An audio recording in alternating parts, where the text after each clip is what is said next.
Olá, meus irmãos maçons e não maçons, judeus e não judeus. Quero desejar a todos um forte abraço e convidá-los a mais uma leitura e reflexão sobre o livro de Apocalipse, capítulo 20, a prisão de Satanás por 1000 anos e a primeira ressurreição, e entender o que o autor quis dizer com essas palavras.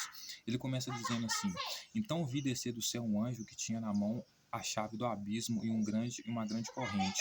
Ele segurou o dragão, a antiga serpente, que é o diabo, Satanás, e o prendeu por 1000 anos. Lançou-o no abismo, fechou e pôs selo sobre ele para que não mais enganasse as nações, até que se completassem 1000 anos. Depois disso é necessário que ele seja solto por um pouco de tempo. Vi também tronos, e nestes sentaram-se aqueles quais foi dada autoridade de julgar. Vi ainda almas dos decapitados por causa do testemunho de Jesus, bem como por causa da palavra de Deus, tantos quantos não adoraram a besta, nem tampouco a sua imagem, e não receberam a marca na fronte e não e na mão, e viveram e reinaram com Cristo durante 1000 anos. Os restantes dos mortos não reviveram até que se completassem os 1000 anos. Esta é a primeira ressurreição. Bem-aventurado é o santo, bem-aventurado e santo é aquele que tem parte na primeira ressurreição. Sobre esses, a segunda morte não tem autoridade, pelo contrário, serão sacerdotes de Deus e de Cristo, e reinarão com eles por 1000 anos. Então, senhoras e senhores, veja bem, o que quer dizer a prisão de Satanás por 1000 anos e a primeira ressurreição aqui? O texto vai dizer que João viu um anjo descer do céu e que ele tinha na mão dele uma grande corrente e a chave do abismo, né?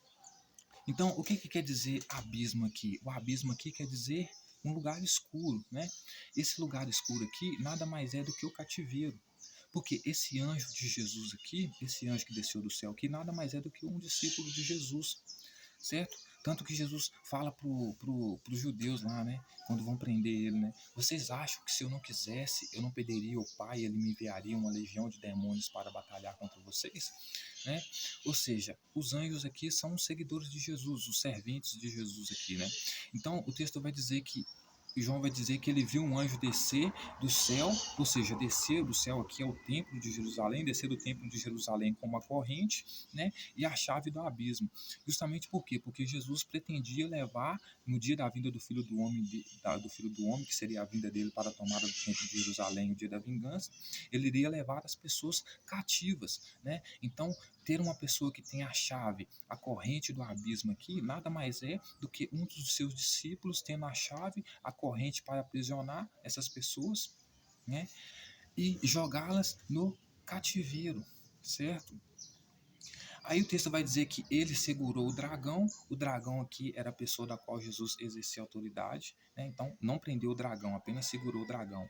Foi e pegou a antiga serpente, que é o diabo Satanás, a antiga serpente que é o diabo Satanás aqui é os próprios judeus, que eram opositores a Jesus, né? Por isso Jesus chama eles de raça de víboras, né? E prendeu eles por 1000 anos, certo? E lançou no abismo e pôs selo sobre ele para que não enganasse mais as nações até que se completassem os 1000 anos. Depois disso é necessário que ele seja solto por um pouco de tempo, né? Então, senhoras e senhores, veja bem, quando o texto vai dizer que esse discípulo de Jesus aqui, que é chamado de anjo, prendeu Satanás, o diabo, ou seja, prendeu os judeus por 1000 anos, nada mais é do que prender o judeu por um dia, certo? Por quê? Porque se eu for aplicar aqui o rigor, né, do que é dito pelos discípulos de Jesus, eu vou ter que entender esses 1000 anos aqui como um dia. Porque o próprio discípulo de Jesus, Pedro, vai dizer que para Jesus, ou seja, para Jesus, o Senhor deles, um dia é como 1000 anos e 1000 anos é como um dia. Então não importa o cálculo que você fizer, vai dar um dia, né? Ele está querendo dizer isso por quê? Porque para ele conviver com Jesus é tão bom que você aprende com ele num dia coisas que você poderia aprender em 1000 anos, segundo eles, né? Então, quando ele diz que o Satanás, ou seja, os judeus foram presos por 1000 anos, nada mais é do que ele dizer que eles foram presos por um dia, né? Que era o máximo de tempo que Jesus poderia prender eles, porque assim que ele invadiu o templo de Jerusalém lá, que expulsou os campistas de lá para estabelecer o reino dele, logo em seguida, dias depois, ele foi preso, né? Então ele não poderia manter ninguém preso ali, né? Por um milênio, né? Literalmente, né? No máximo 1 ou 2 dias, né? E esses 1000 anos aqui é um dia, porque para eles um dia é como 1000 anos, 1000 anos é como um dia, certo? Aí ele vai dizer que lançou, ele colocou um selo sobre esses judeus, os judeus, né, quando prenderam eles, levaram eles para cativeiro, né, para que eles não pudessem mais enganar as pessoas, etc e tal, e que depois fosse solto, né? Aí o texto vai dizer que ele viu também tronos, né? E nesses tronos estavam assentados aqueles que foram dados autoridade para julgar. Então, ou seja, ele está se referindo aqui ao templo de Jerusalém, porque Jesus dizia que o templo de Jerusalém era a casa do pai dele. Então, quando ele dizia que a casa do pai dele era que o templo de Jerusalém é a casa do pai dele, que era a casa de oração, né? Então, quando ele dizia que ia para a casa do pai dele preparar lugar para os discípulos dele morarem, ele estava basicamente se referindo ao templo de Jerusalém, né? Que ele ia para o templo de Jerusalém, tomar o poder no templo de Jerusalém e estabelecer 12 tronos lá para ele e os seus discípulos julgarem as tribos de Israel. Então João vai dizer que viu esses tronos aqui, né? Por quê? Porque isso aconteceu depois que Jesus expulsou todos os cambistas de lá e tentou estabelecer o reino, a autoridade de lá. Aí ele vai dizer que viu ainda a alma de todos os decapitados, a alma aqui é a lembrança, tá? Viu a lembrança de todos os decapitados por causa do testemunho de Jesus, bem como por causa da palavra de Deus, quantos não adoraram a besta, nem tampouco a sua imagem, e não receberam a marca na fronte e na mão, e viveram e reinaram com Cristo durante 1000 anos. Então, ou seja, quando ele vai dizer que reinou com Cristo durante 1000 anos, é como se estivesse dizendo reinou com Cristo durante um dia. Porque o máximo que Jesus reinou, o máximo que Jesus governou na época dele aqui, quando ele invadiu o templo de Jerusalém, foi durante um dia. Que foi quando ele expulsou os campistas lá do templo de Jerusalém, mas logo em seguida foi preso por causa disso, né? Porque tentando estabelecer autoridade lá, né? Então ele vai dizer que viu a lembrança, né, a alma dos decapitados, todos aqueles que não quiseram aceitar a marca da besta, não quiseram aceitar a marca de Jesus, porque a marca de Jesus era a marca da besta, porque ele veio cumprir essa nova aliança, né? Essa nova aliança do profeta Jeremias lá era basicamente imprimir a lei na mente das pessoas, ou seja, ter a marca, né, na cabeça, né? Então ele vai dizer que todos esses que morreram, né, por causa de ter negado a marca de Jesus, mas aqueles que sobreviveram reinaram com ele durante 1000 anos, ou seja, reinaram durante um dia, porque Jesus queria governar tanto sobre aqueles que aceitassem a marca dele, né, que era a marca da besta, como aqueles que não aceitassem também, né? Aí ele vai dizer, o restante dos mortos não reviveram até que se completasse 1000 anos, esta é a primeira ressurreição. Então, quando ele diz que o restante dos mortos não reviveram até que se completasse 1000 anos, ou seja, até que se completasse um dia do governo de Jesus, né, ele está querendo dizer o seguinte: aqueles que não aceitassem a doutrina, não aceitaram a doutrina dele, não aceitaram ele como rei, como Messias, como governante, né, esses são mortos, né? E esses que são mortos, eles não reviveram, ou seja, não aceitaram a Jesus, não ressuscitaram no sentido de aceitar a doutrina de Jesus, né?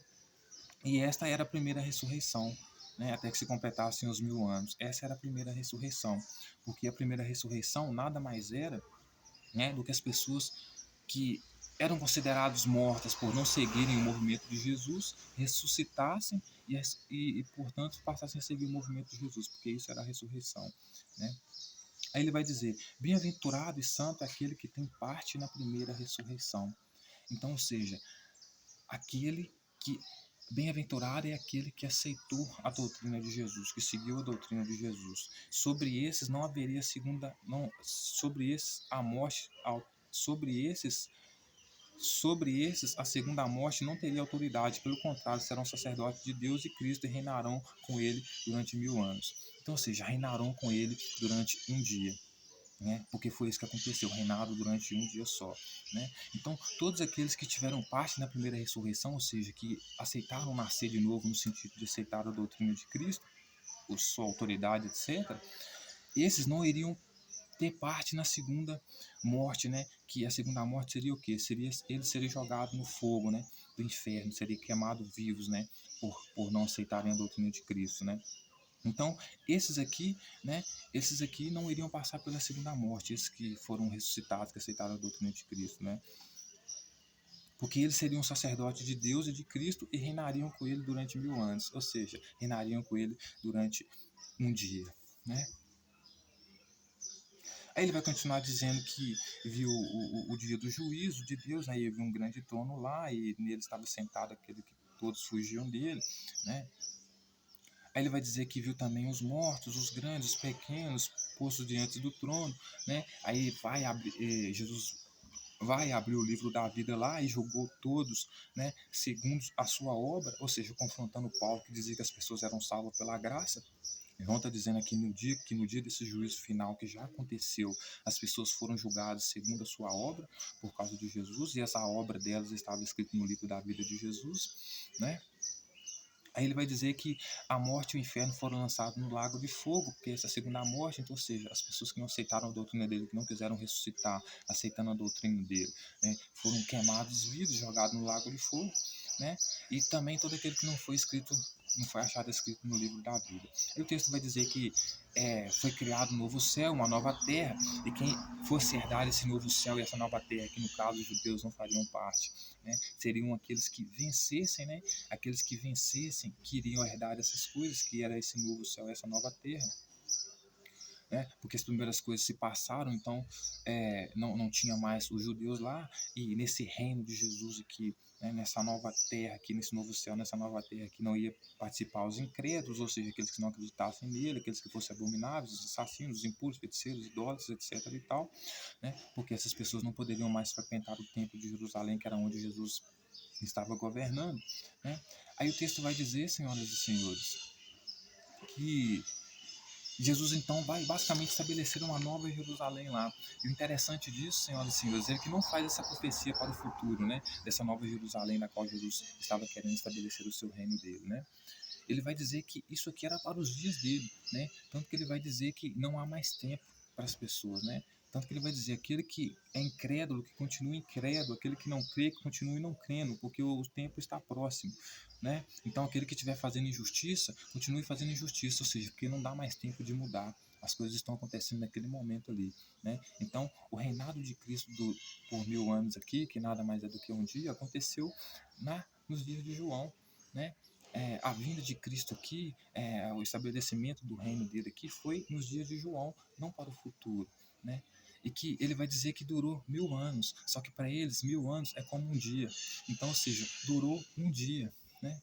Porque logo após Jesus ter estabelecido o trono dele no templo de Jerusalém, expulsado os campistas de lá, estabelecido a autoridade dele lá, Roma já veio, já cortou as asinhas dele, já matou ele, pronto. Acabou o movimento de Jesus, não tem mais liderança de Jesus aqui, né? Então, esse Roma precisou destruir o templo de Jerusalém depois 70 depois de Cristo, justamente por quê? Para acabar com essa historinha de que vinha profeta, de que vinha Messias, de que vinha rei, estabelecer trono lá em Jerusalém, no templo de Jerusalém lá, e querer governar a partir do templo de Jerusalém, certo? Então, esses 1000 anos aqui